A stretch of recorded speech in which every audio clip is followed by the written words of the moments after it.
Hi, I'm Nicola Cairncross. Hi, hello, hey, hi. I'm going to talk to you about success.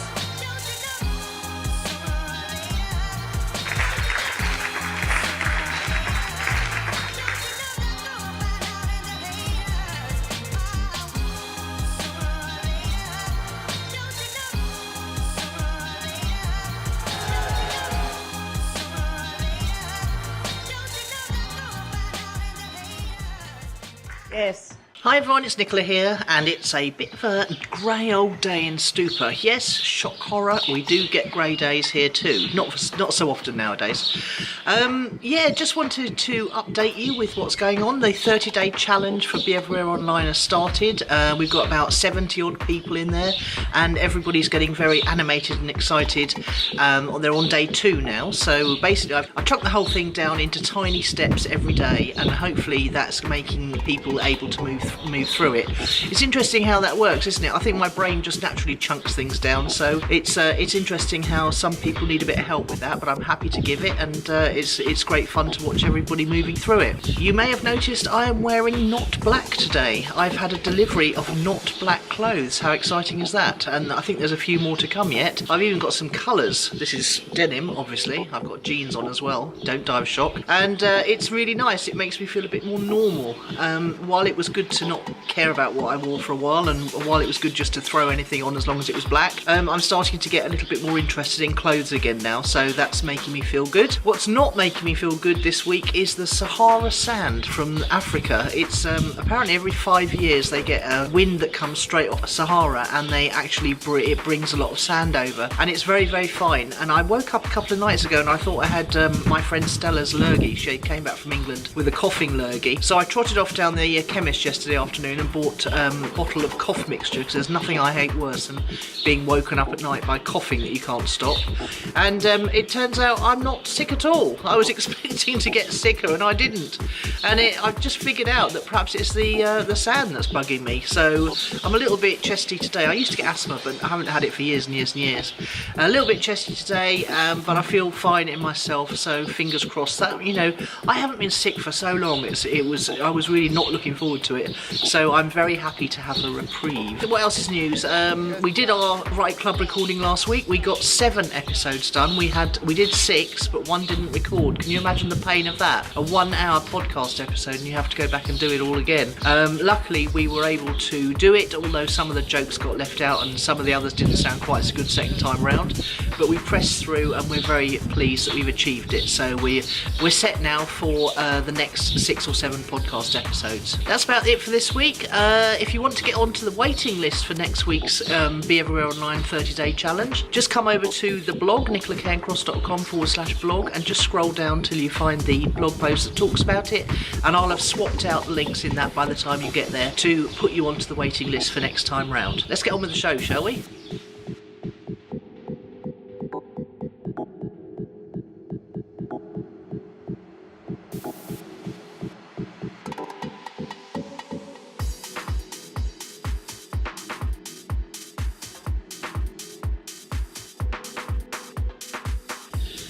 So this week I want to talk about the magic of you. It sounds a little bit whimsical, that title, doesn't it? But it's following a rather large realisation I had earlier in the week. And you need a bit of backstory, really.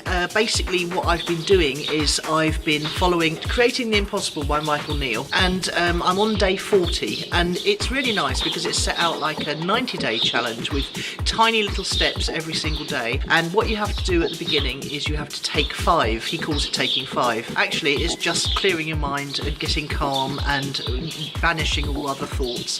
And it's a bit like an unguided meditation, really. You just sit and you just concentrate on your breathing for 5 minutes. And I really quite enjoyed doing it, so much so that occasionally I did 10 minutes. And then I was doing 10 minutes regularly every day before I started today's task. And then I thought, some days I was thinking, no, that wasn't good enough. I didn't achieve it well enough, so let's do another 10 minutes. So some days I've actually done 20 minutes. So then you go and do off your little task, and you have a little moment of reflection at the end where you think about what has happened, you know, how did you show up to your task? And I got to 36 and he's talking about 51%, and it was an interesting conversation, and he was just saying, let me just read what it says. Achieving results isn't completely down to us, even though we may believe it is. That belief tends to act as a deterrent to our own best efforts. If I believe success is completely up or down to me, I'll either become a control freak, a stressed out overachiever, or both.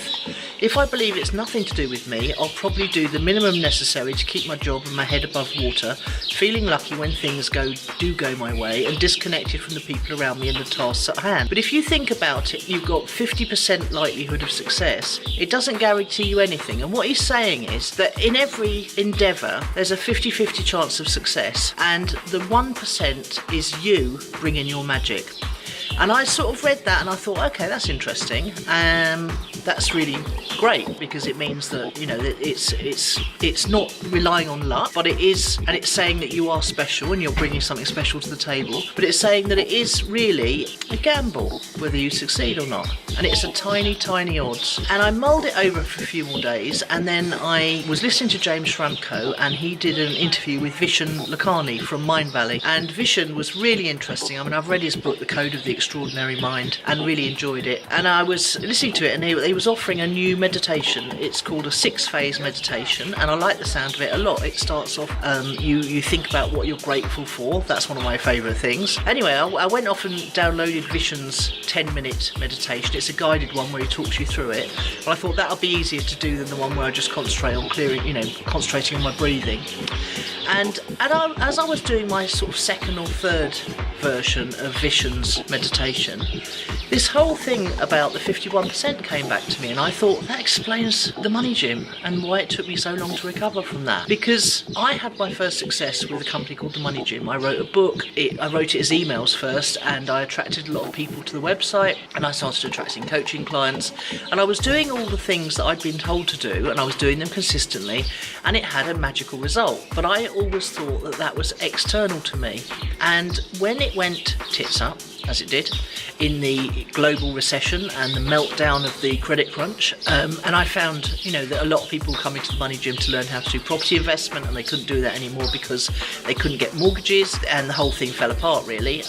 I blamed myself. I took 100% responsibility, and I blamed myself for missing something that I thought I should have seen.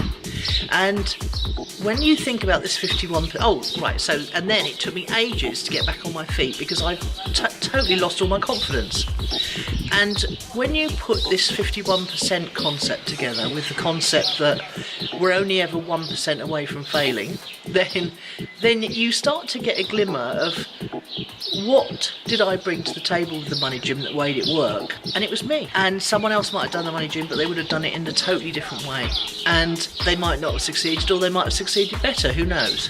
But when you start to think about yourself as the magic 1%, if every endeavour's only got a 50-50 chance of succeeding, and you are the 1% that brings the magic, then it just gets a whole lot more interesting, doesn't it? Because then you realise that you've got to show up. If you're the 1% that makes the difference, if you're the magic that's going to make the difference between something failing and succeeding, you have to show up, because if you don't show up, then that 1% just won't be there. So I'm starting to feel quite good about bringing the magic. I want you to know that you're the 1% that will make the difference in the endeavour. If you don't turn up and take the action and do the work, then that isn't going to, it's not going to succeed, whatever it is you're trying to do, because you are the magic. Bit esoteric this week, and I'm not absolutely 100% convinced I've explained it as clearly as I would have liked to, but I'm going to carry on mulling it over, and if I have any more insights, I'll let you know in one of these Vzines. Hope you enjoyed the thought. Go and check out Creating the Impossible by Michael Neal. It's fantastic. Go and download Vishen Lakhani's app. It's got the 6-phase meditation on it, which is absolutely brilliant. So if you find meditating quite hard, it's astonishing how much better it makes you feel about everything. So I'm really enjoying that. It's like meditational Prozac.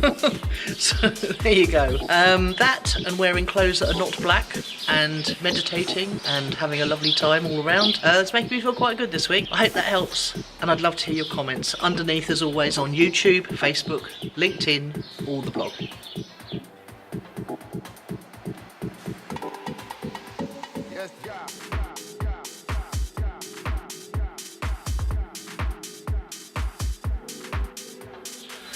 Okay, so what's on the blog and the podcast this week? Last week we were talking on Own It, the podcast, to Tom Evans, who is a successful author.